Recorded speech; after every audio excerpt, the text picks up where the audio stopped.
It is a damn shame that we live in a country where medical advice has now become political. But before we get into that, my name is Greg Foreman, and this is a Black conservative perspective. Please like, comment, and subscribe, and most importantly, share a Black conservative perspective. Let's get it. All right, take a look at this video of protesters swag surfing outside of the RNC convention.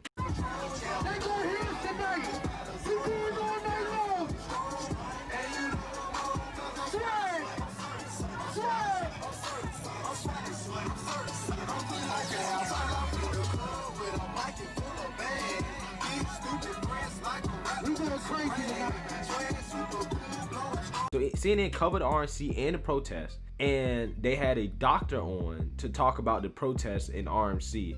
And look what this dude said. Let's talk about that with Dr. Rob Davidson. He's an emergency room physician, the executive director of the Committee to Protect Medicare. Doctor, I'm wondering what you thought of the scene at the White House where there weren't many masks. You should also point out the protests today. A lot of people wearing masks, not social distancing, though, obviously not what it should be.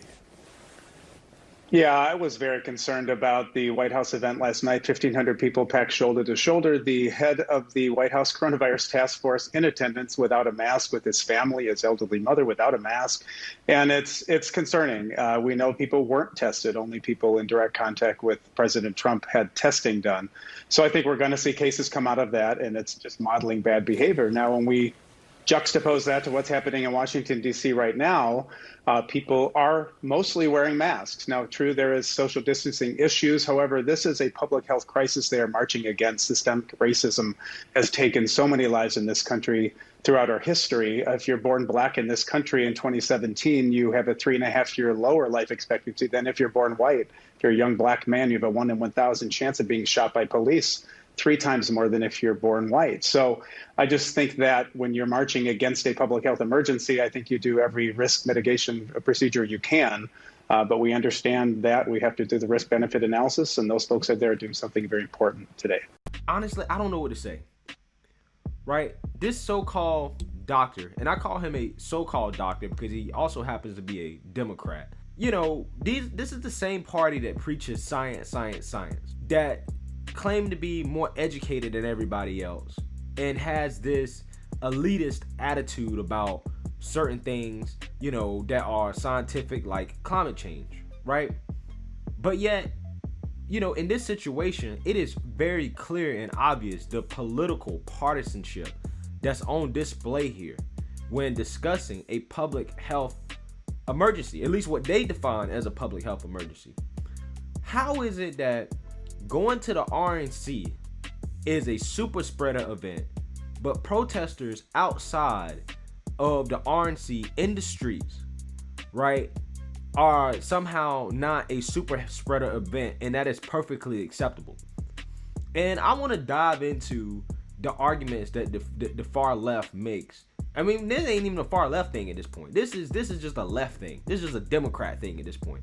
I want to dive into the arguments they make regarding why protests are acceptable and doing basically anything else outside of that is not. The first argument they always say, well, the protesters are wearing masks. They're wearing masks. And they try to use this as some trump card, no pun intended, to basically say, well, they're all wearing masks, so therefore they're all immune or protected in some way.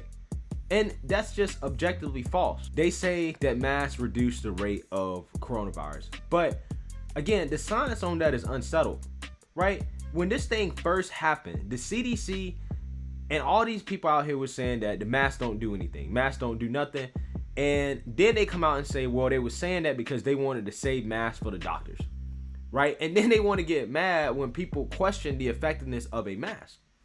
Right now, for me personally, I believe that wearing a mask may help, and it probably does help, like just from a common sense perspective. And I think that it is a common courtesy for you to wear a mask in public. However, I don't think that the government is in a position, really, considering their terrible track record on this mask issue, to really be mandating or even really the media, mainstream media, judging people for, whether or not they wear masks, because quite honestly, the government has confused people in regards to whether or not masks are actually effective.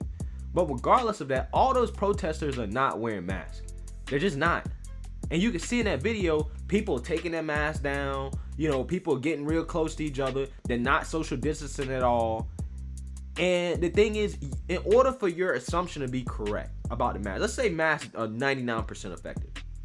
In order for your assumption about masks to be correct for these protests, is that these protesters will have to keep the mask on 100% of the time while they're protesting and not have any other type of contact that can also spread this virus.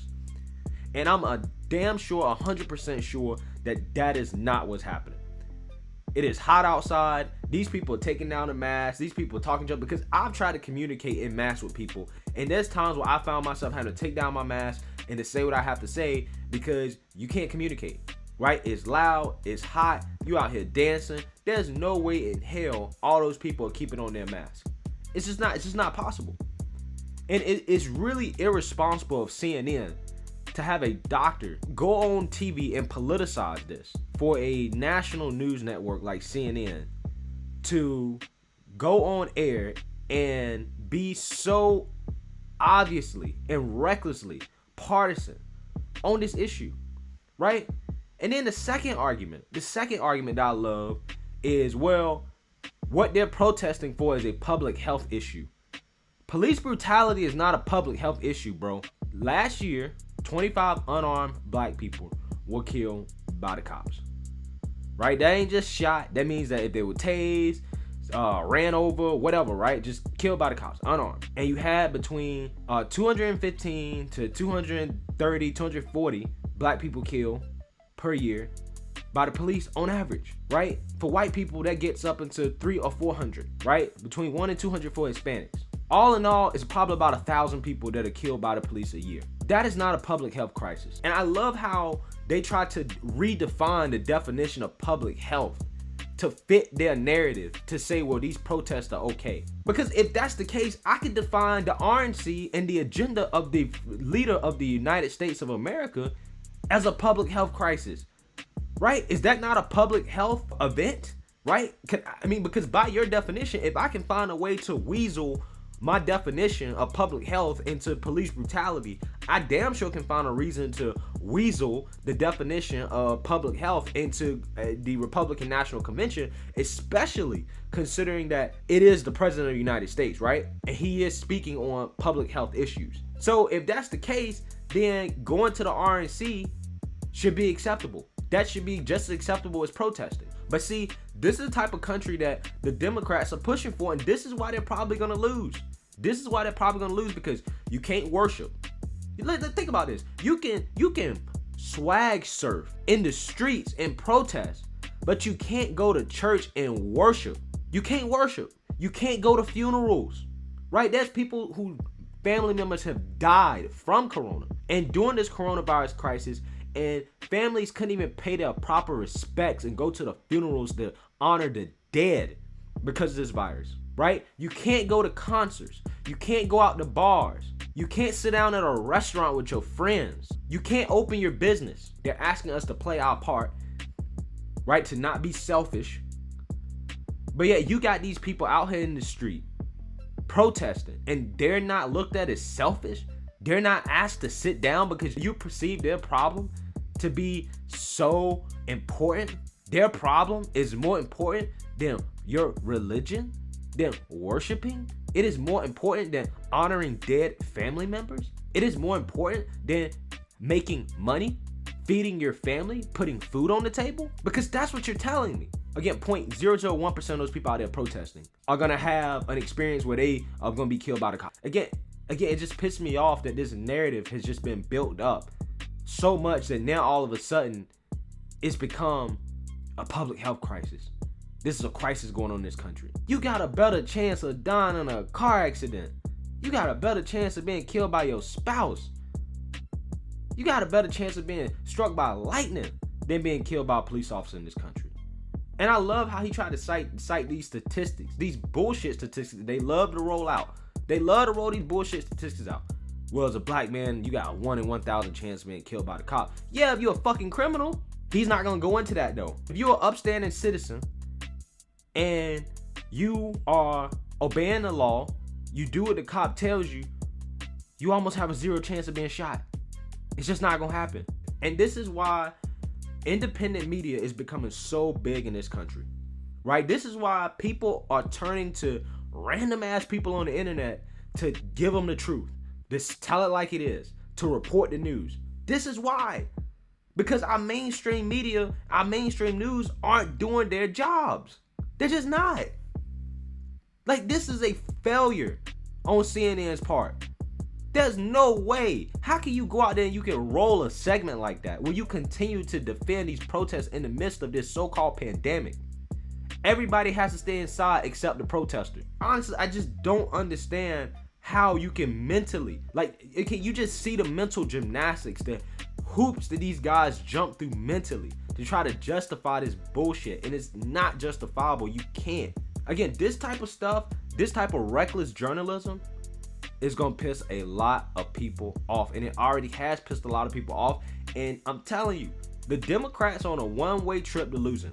The average person like me and you can see that they're so far in the bed of the Democrat Party that they will literally lie to your face and make up anything to justify their agenda. But again, part of this is that you can't speak out against these protests because if you do, as a white person, you're going to be seen as racist.